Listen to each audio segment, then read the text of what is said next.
This is the lecture for Ancient Medieval History for Monday, the 3rd of May, 2021. It is 2 days after Communist Labor Day, 1 day before Star Wars Day, and 2 days before Mexican Independence Day. So, exciting times. To my knowledge, May 3rd doesn't really mean much in and of itself. So, the British Isles are divided by a series of invasions. It had been occupied entirely by the Romanized Celts, the Britons, who had been Christianized. But in the early 500s, the early 6th century, Saxon raiders began raiding the east and south coasts of Britain. We learn that there is a legendary figure in this period called King Arthur. And he has fought off the Saxons at the Battle of Badon Hill and is responsible for establishing his court at Camelot with Knights of the Round Table, marries Guinevere, as Sir Lancelot du Lac as his chief knight. They have an unrequited relationship of love, Guinevere and Lancelot, which poisons the court and sets things up for the overthrow of Camelot with Arthur's bastard child by Morgana, Mordred. All of this is legend, invented 500 or more years later by Norman storytellers. In fact, we don't know if there's any basis. But, yep, that's a thing. I would suspect that the basis of the Arthur legend has some truth to it. There were chieftains, Vortigern, Aurelianus Ambrosius, and others of that period who were famous Saxon fighters. And the invaders actually stopped short of the west coast during the early waves of invasion. Strathclyde, on both sides of the Firth of Clyde, Velas, the land of the savages, Cornwall, and in France, Brittany, are all Celtic regions, as is the land of the Picts, which is conquered by the Irish Scots and becomes known as Scotland. That's fantasy. The details of the Knights of Round Table. It's nice fantasy, but it's fantasy. However, the history tells us something more about the Saxons, oddly enough. At first, the Saxons came in the summer, raided, went home in the winter. But two brothers lead a force that do not leave, Hengist and Horsa. You should know them. Hengist, Hengist, and Horsa, Horsa.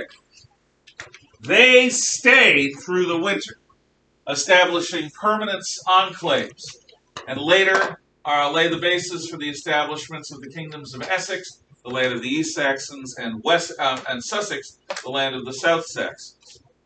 These are pagan warriors. And eventually the Saxons push the Britons westward. We call them Saxons. We can also call them Anglo-Saxons. They are descendants of three tribes, Anglo-Saxons and Jutes.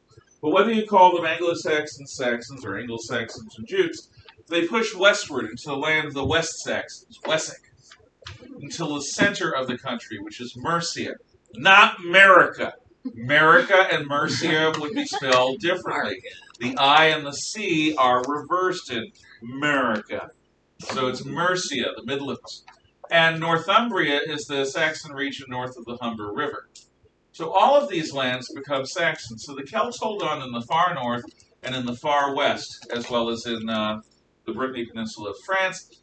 The English, Anglo-Saxons, the Saxons, the English take over the center, south, east, and northeast of the island. About 150 years after, 100 to 100, maybe 100 years, after Hengist and Horsa, comes the second important St. Augustine in our story. The first important St. Augustine was the North African priest who wrote a book called The City of God, which dealt with the fall of the Roman Empire and a continuance of the Christian faith. He is the more important, but we would have talked about him with the fall of the Roman Empire. This St. Augustine not of Hippo Regius, but of Canterbury, Augustine of Canterbury, is the missionary sent by the Pope in Rome to the Anglo-Saxon kingdoms. And Augustine lands and begins to convert the English to Christianity. So by the 700s, the Anglo-Saxon kingdoms are also Christian kingdoms. Now, monasteries are established along the eastern coast, Whitby, Lindisfarne, west coast, Skye, and Iona up here, and other monasteries up here. Why? Because people conceive of the main threats to civilization coming from the European mainland, coming across from Asia through the North European plain to France and then crossing over to England. So by placing treasure troves of knowledge and skill, the people who make the illuminated manuscripts, and genuine treasure, gold, silver, and gems, the people of Christian Anglo-Saxon England are doing their part to preserve the treasures of civilization. However, geography and climate are going to change things up here in Scandinavia. This is a peninsula north of the main part of Europe.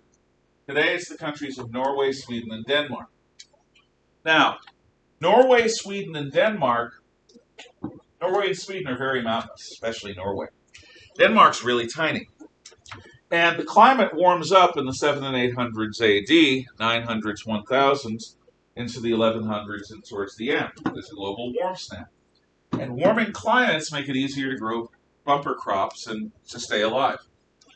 So the population in Scandinavia grows. But there's a very finite amount of bottomland that is good farmland to farm. So what do you do with the second sons and the third sons and the fourth sons who survive? A Viking we will go. Viking is a word that means raiding.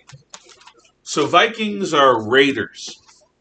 What they're going to do is get in their ships, and at first they go east of Denmark, east of Sweden, east of Norway, and they raid the coasts of the Baltic Sea, and they go up the rivers of Russia. They ultimately go down the rivers of Russia into the and into the Black Sea, and they get noticed in the court at Constantinople. The Imperial Guard at Constantinople is a bunch of barbarians. Remember, Caligula had German guards. Well, Mr. Emperor of the Holy Roman of the Byzantine Empire has a Varangian guard of Vikings, Swedish Vikings in particular. So the Vikings are the Imperial Guard at Constantinople. They are also the basis for Russia as a country. They establish trading outposts along the rivers, and they're called Rus by the natives because of their Rus blue eyes. So the Rus are actually Vikings who breed with Russians and established the first culture, their civilization, the Kievan Rus, north of the Black Sea. Yes? Yeah, because that was like one of the first cultures actually prominent in Russia. Yeah, that wasn't just barbarians. Yeah, no problem. Must be. Indeed, and we're going to get to that. Yes? So you talked about Scandinavia. What about the countries that are kind of to the... You mean Finland, off to the east? Well, it's like kind of across from Here's Norway, here's Sweden, here's Finland. Yeah. Well, Russia. This area is Russia. Well, no, but is it the Baltics? Because the Balkans are the world. The Baltic yeah, states. The Baltic countries, yeah. Okay, yeah, they're basically raided. They're pagan. Lithuanians, Latvians, Estonians at that point are a bunch of pagan barbarians. So are the Prus. And they are the people that the Vikings first raided. However, today we're going to see, please shut the windows, close the shades, turn off the fan. Today we're going to see an extended excerpt from the HBO miniseries Vikings, which is going to deal with a fictionalized version of what actually happened in one of the first raids westward to the monastery at Lindisfarne. You'll get a sense of Viking culture and all of that. And there may be a link for you at home.